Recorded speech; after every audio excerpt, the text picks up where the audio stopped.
Formimi i një fëmije të shëndosh s'do të thotë vetëm ndërtimi i trupit të shëndosh, por patjetër duhet edhe ndërtimi i zemrës të shëndosh.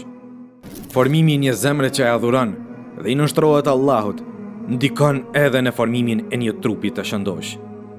Thotë Allahu Azza wa Jall, cili është më i mirë, ai që themelet e godinës së vet i vë në përkushtimin ndaj Allahut dhe në kënaqësinë e tij, apo ai që themelet e godinës së tij i vë në bregun e gërryer dhe që rrokulliset me të në zjarrin e xhehenemit. Po ashtu, prej elementeve kryesor që ndikojnë në ndërtimin e një fëmije të mirë, është ngulitja e dashurisë për namaz në zemrën e tij prej fëmirisë.